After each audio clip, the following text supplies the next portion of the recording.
उत्तर ले रहा। उत्तर प्रदेश में भी लोकसभा के लिए हो रहे आम चुनाव में अपनी पार्टी के उम्मीदवारों के समर्थन में हार्दिक दिल से व्यक्त करती हूँ। वैसे आप लोगों को ये मालूम है कि हमारी पार्टी कांग्रेस, बीजेपी व अन्य किसी भी विरोधी पार्टी तथा गठबंधन आदि के साथ मिलकर नहीं, बल्कि अकेले ही अपनी पार्टी के बलबूते पर पूरी तैयारी व दमदारी के साथ ये चुनाव लड़े। इसके साथ ही हमने टिकट बंटवारे के मामले में सर्व समाज के लोगों को उचित भागीदारी भी दी है, जिनको जिताने के लिए पार्टी के लोग पूरे जी जान से लगे हैं। लेकिन यहाँ मैं ये भी कहना चाहती हूँ कि टिकट बंटवारे के मामले में हमारी पार्टी ने पूरे उत्तर प्रदेश में जहां जिसकी आबादी ज्यादा है, हिंदुओं की आबादी ज्यादा है, तो हिंदू को टिकट दिया है। मुस्लिम समाज की आबादी ज्यादा है तो मुस्लिम समाज को टिकट दिया है। लेकिन आपके मुरादाबाद में वहीं दूसरी तरफ समाजवादी पार्टी ने क्या किया है कि जहां पर मुस्लिम आबादी ज्यादा है वहां हिंदू को टिकट दे दिया। आपके मुरादाबाद में मुस्लिम आबादी ज्यादा है, लेकिन मुस्लिम को टिकट ना देकर हिंदू को दे दिया। सपा का यही कल्चर रहा है। खास तौर से मैं हिंदू और मुस्लिम दोनों को ये बताना चाहती हूँ, सपा करती क्या है, समाजवादी पार्टी करती क्या है कि जहां पर हिंदू वोट ज्यादा होता है तो वहां पर वो मुस्लिम को टिकट देती है ज्यादातर, और जहां पर मुस्लिम वोट ज्यादा होता है वो हिंदू को टिकट देती है। तो ये तो आपको आपके मुरादाबाद में भी देखने के लिए आपको काफी कुछ मिला होगा। लेकिन टिकट बंटवारे के मामले में हमारी पार्टी ये सब नहीं करती है। सबको उनका पूरा हक देती है, उनको पूरा मौका देती है। हालांकि आज यहाँ आपकी इकट्ठा हुई ये भीड़ और भीड़ के जोश को भी देखकर अब मुझे ये काफी हद तक पूरा भरोसा हो गया है कि पिछली बार की तरह इस बार भी आप लोग अपने प्रदेश से जहाँ लोकसभा के आम चुनाव में अपनी पार्टी का बेहतर रिजल्ट जरूर लाएंगे। इसके लिए अब मैं आप लोगों का ध्यान कुछ जरूरी बातों की तरफ दिलाना चाहती हूँ, और इस संबंध में मैं विशेषकर कांग्रेस, बीजेपी व इनके अन्य सभी सहयोगी दलों के बारे में ये कहना चाहूंगी कि आजादी के बाद शुरू में केंद्र व देश के काफी राज्यों में भी ज्यादातर सत्ता यहाँ कांग्रेस पार्टी के ही हाथों में केंद्रित रही है, किंतु इनकी अधिकांश मामलों में रही गलत नीतियों एवं गलत कार्य प्रणाली आदि की वजह से ही फिर इस पार्टी को केंद्र व काफी राज्यों की भी सत्ता से बाहर होना पड़ा है, तथा ये स्थिति इनकी सहयोगी पार्टियों की भी बनी रही है, जिसके कारण ही फिर पिछले कुछ वर्षों से बीजेपी व इनके सहयोगी दल केंद्र एवं काफी राज्यों की भी सत्ता में काबिज हो गए हैं। लेकिन इनकी भी Bharatiya Janata party and company के लोगों की भी ज्यादातर रही जातिवादी, पूंजीवादी, संकीर्ण, सांप्रदायिक व द्वेषपूर्ण नीतियों एवं कार्य प्रणाली आदि से तथा इनके कथनी व करनी में भी काफी अंतर होने की वजह से अब ऐसा लगता है कि इस बार ये पार्टी भी केंद्र की सत्ता में आसानी से वापस आने वाली नहीं है। लेकिन इनकी भी ये चुनाव इस बार जनता पार्टी एंड कंपनी के लोगों की भी ज्यादातर जातिवादी पूंजीवादी में भी संकीर्ण कोई संप्रदाय आदि नहीं हुए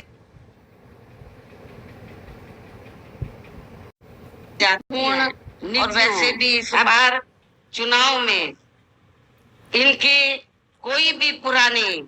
एवं नई चल रही नाटकबाजी, जुमलेबाजी व गारंटी आदि काम में आने वाली नहीं है, क्योंकि अब देश की जनता काफी हद तक इस बात को समझ चुकी है कि इनकी पार्टी ने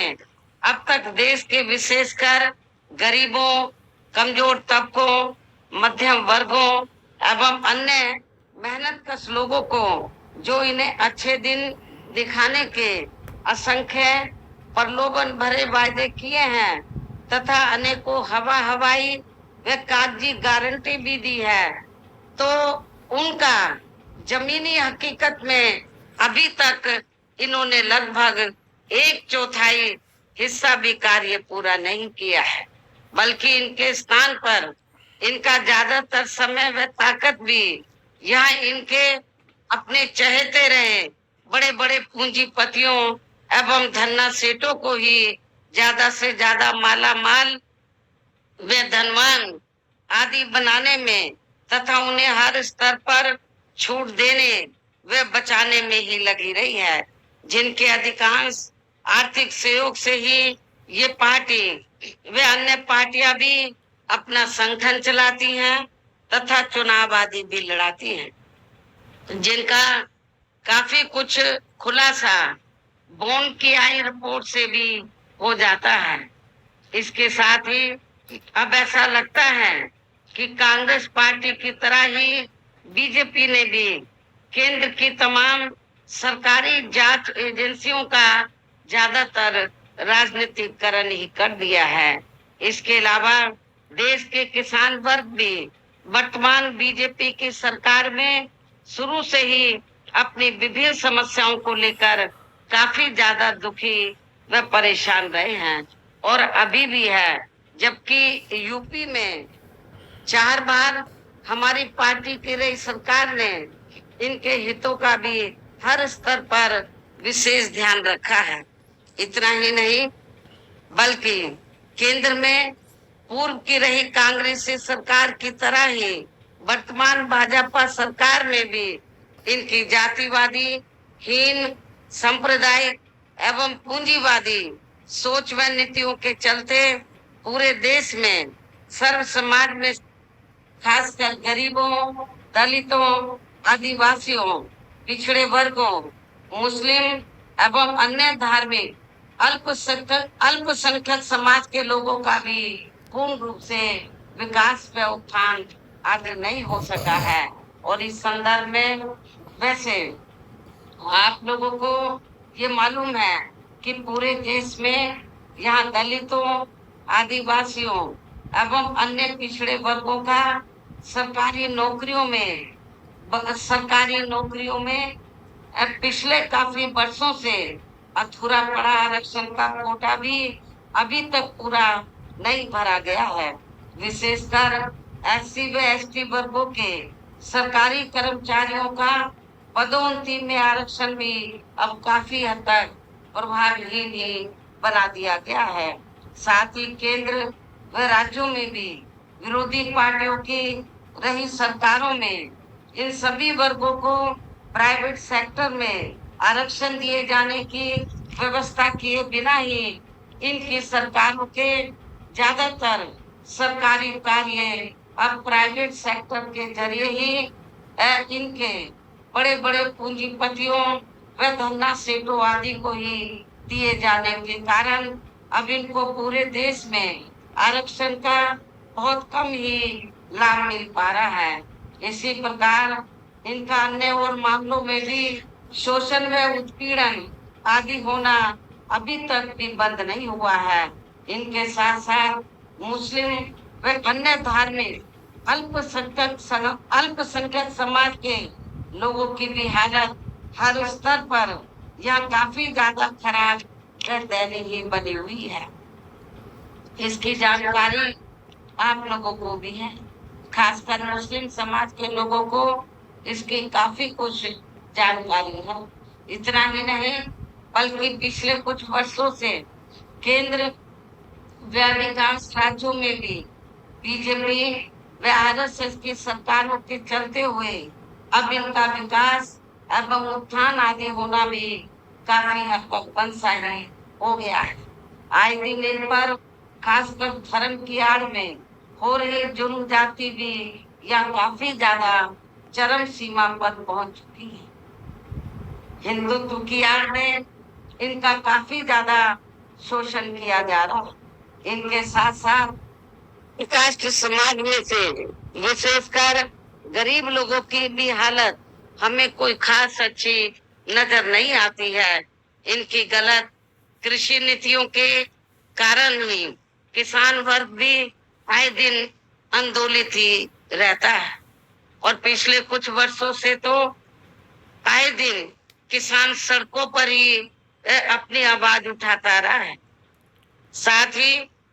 इनकी गलत आर्थिक नीतियों की वजह से देश की अर्थव्यवस्था पर भी इसका काफी बुरा प्रभाव है, जिससे यहाँ विशेषकर छोटे एवं मध्यम वर्गीय व्यापारी वर्ग भी काफी ज्यादा दुखी व परेशान है। और अब केंद्र में पूर्व की नहीं सरकारों की तरह ही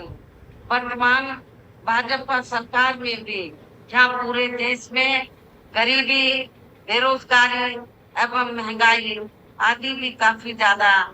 बढ़ रही है। देश में हर स्तर पर फैला भ्रष्टाचार भी अभी तक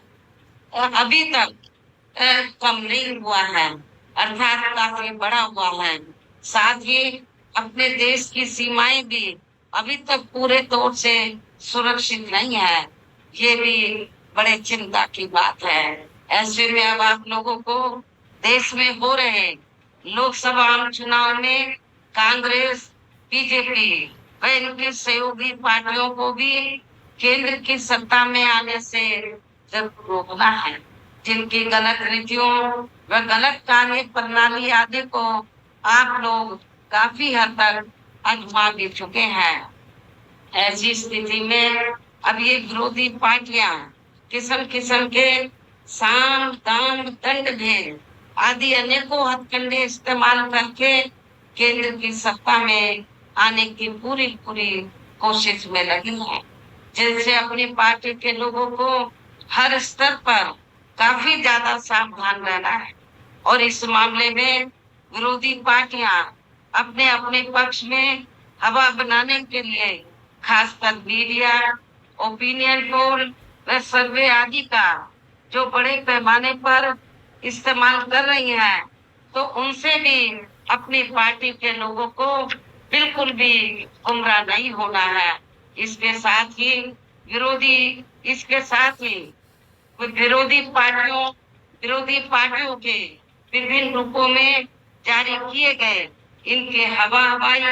व प्रलोभन भरे चुनावी घोषणा पत्रों एवं वायदों आदि के बहकावे में भी अपनी पार्टी के लोगों को कतई नहीं आना है। जिन्हें ये पार्टियां चुनाव खत्म होने के बाद ज्यादातर अमल में नहीं लाती हैं और अब जिन पर से देश की जनता का अधिकांश विश्वास ही उठ गया है। यही खास वजह है कि हमारी पार्टी किसी भी चुनाव में अपनी पार्टी का कोई भी चुनावी घोषणा पत्र आदि जारी नहीं करती है। वैसे भी हमारी पार्टी किसी भी मामले में कहने में बहुत कम बल्कि कार्य करके दिखाने में ही ज्यादा विश्वास रखती है। और इस बात का सबसे बड़ा सबूत ये है कि उत्तर प्रदेश में 4 बार हमारी पार्टी के नेतृत्व में रही सरकार ने चुनाव में अपनी पार्टी के बिना पूर्व जारी किए गए चुनावी घोषणा पत्र के ही प्रदेश में आम जनहित में काफी कुछ ऐतिहासिक कार्य करके दिखाए हैं, जिनके अब देश में अधिकांश पार्टियों की सरकारें काफी नकल भी कर रही हैं। जबकि इस मामले में जबकि इस मामले में हमारी पार्टी का यह कहना है कि यदि इन पार्टियों के स्थान पर केंद्र में हमें अपनी पार्टी की सरकार बनाने का मौका मिलता है, तो तब फिर हमारी पार्टी की बनी सरकार केंद्र में यहाँ अब तक रही सभी विरोधी पार्टियों की सरकारों की तरह केवल हवाई व कागजी कार्य आदि नहीं करेगी, बल्कि उत्तर प्रदेश की तरह ही जमीनी हकीकत पे ठोस कार्य करके दिखाएगी। और इस संदर्भ में खासकर मैं ये कहना चाहूंगी, केंद्र द्वारा देश में पिछले कुछ समय से अति गरीब परिवारों को अस्थायी तौर पर फ्री में जो थोड़ी सी खाद्य सामग्री दी जा रही है, वो ये स्थायी तौर पे नहीं है, अस्थायी तौर पर, तो उससे इनका स्थायी तौर पर बना होने वाला नहीं है। और इतना ही नहीं, आप लोगों को मालूम है कि ऐसा करके तो भारतीय जनता पार्टी के लोग और आरएसएस के लोग, मुझे ये मालूम हुआ है, वो गांव-गांव में जाकर आगे आपको फ्री में आपको खाद्य सामग्री दी है, आपको आटा दाल नमक दिया है, तो आपको नमक जरूर हलाल करना है और बीजेपी को वोट देना है। इस किस्म की बात करके तो जो गरीब लोग हैं उनको भड़काया जाता है, उनको गुमराह किया जाता है। जबकि गरीब लोगों को ये मालूम होना चाहिए कि जो कुछ वो दे रहे हैं तो वो आपके टैक्स के जरिए ही जो सरकार के पास पैसा जाता है उसी से ही दे रहे हैं। तो उस पे सरकार का ये कहना कोई एहसान नहीं है गरीब लोगों के लिए कि वो उनको नमक दाल और राशन दे रहे हैं। ये आपका ही है, आपके टैक्स से ही ये सारा कुछ आपको दिया जा रहा है, लेकिन आप लोगों को इसके लिए गुमराह किया जाता है। लेकिन इससे जो थोड़ी घनी खाद्य सामग्री जिसे भी आर्थिक नीतियों में, जिसे भी देश की आर्थिक नीतियों में तब्दीली करके जरूर दूर किया जाएगा। धर्म की भी आड़ में पिछले कुछ वर्षों से, खासतौर से हिंदुत्व की आड़ में पिछले कुछ वर्षों से खासकर मुस्लिम समाज के लोगों का द्वेष की भावना से ज्यादा शोषण व उत्पीड़न आदि किया जा रहा है, तो इसे भी जरूर रोका जाएगा। हमारी सरकार द्वारा इसे जरूर रोका जाएगा। ये सब हमने अपने यूपी के रही सरकार में करके भी दिखाया है। इसके अलावा हमने यूपी में सर्व समाज से गरीब एवं बेरोजगारी भत्ता आदि न देकर उन्हें बड़ी तादाद में रोटी रोजी के साधन भी उपलब्ध कराए हैं। जो अब ये कार्य भी अधिकांश ठंडे ही पड़े हैं, जिनको फिर सरकार बनने पर प्राथमिकता दी जाएगी। कहने का तात्पर्य ये है कि देश में इस समय हो रहे लोकसभा चुनाव में विरोधी पार्टियों के जारी किए गए देश के अति गरीबों, मजदूरों, बेरोजगारों एवं अन्य जरूरतमंद लोगों को बिल्कुल भी नहीं आना है। और अब इन्हें ऐसी सभी विरोधी पार्टियों को हर हालत में हर हालत में केंद्र की सत्ता में आने से जरूर रोकना है, जिनकी कथनी व करनी में काफी अंतर रहा है तथा जिन्हें ये लोग वर्षों से काफी आजमा भी चुके हैं। ऐसे में अब मेरा यही कहना है कि आप लोगों को अपने खुद के वे अपने प्रदेश एवं देश के भी हित में अपने वोटों को यहाँ कांग्रेस, बीजेपी वे अन्य विरोधी पार्टियों को न देकर केवल अपनी एकमात्र हितैषी पार्टी बहुजन समाज पार्टी को ही देना है। जो ये पार्टी उत्तर प्रदेश की तरह ही केंद्र में भी अपनी पार्टी की सरकार बनने पर फिर पूरे देश में यह अपनी पार्टी की सर्वजन हिताय व सर्वजन सुखाय की नीतियों पर आधारित ही सरकार चलाएगी। इसके साथ साथ केंद्र से जुड़ी आपके क्षेत्र की जो भी यहाँ स्थानीय समस्याएं होंगी तो उन्हें भी फिर दूर करने का हर संभव पूरा प्रयास किया जाएगा। साथ ही यहाँ गरीबों, मजदूरों, बेरोजगारों, कर्मचारियों, किसानों, छोटे व्यापारियों एवं अन्य मेहनत कश लोगों के हितों का भी विशेष ध्यान रखा जाए। सर्व समाज में से खासकर दलितों, आदिवासियों, पिछड़े वर्गों, मुस्लिम व अन्य धार्मिक अल्पसंख्यक समाज के लोगों के विकास एवं उत्थान के साथ साथ हर स्तर पर इनकी सुरक्षा आदि के लिए भी, और तभी फिर यहाँ वास्तव में अपने देश के महान संतों, गुरुओं व महापुरुषों में भी विशेषकर महात्मा ज्योतिराव फूले, श्री छत्रपति शाहू जी महाराज, श्री नारायण गुरु, बाबा साहब डॉक्टर भीमराव अम्बेडकर एवं मान्यवर श्री कांशीराम जी आदि का अधूरा सपना जरूर साकार हो सकता है, जिनको यूपी में हमारी पार्टी के लिए सरकार द्वारा हर स्तर पर पूरा आदर सम्मान दिया गया है। इन्हीं खास बातों के साथ ही अब मेरा देश में आपके स्टेट के भी हित में यही कहना है कि हमारी पार्टी ने आपके मुरादाबाद लोकसभा की सीट से मोहम्मद इरफान सैफी, रामपुर लोकसभा की सीट से श्री जिसान खान, नैनीताल उधम सिंह नगर लोकसभा की सीट से श्री अतर अली माहिकी, इन तीनों लोगों को चुनाव के मैदान में उतारा है, जो यहाँ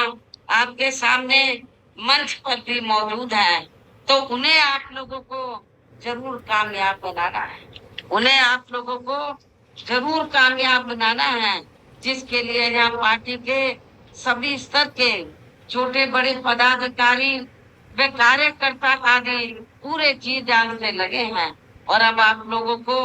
वोट पड़ने वाले दिन यहाँ बीएसपी के अपने इन सभी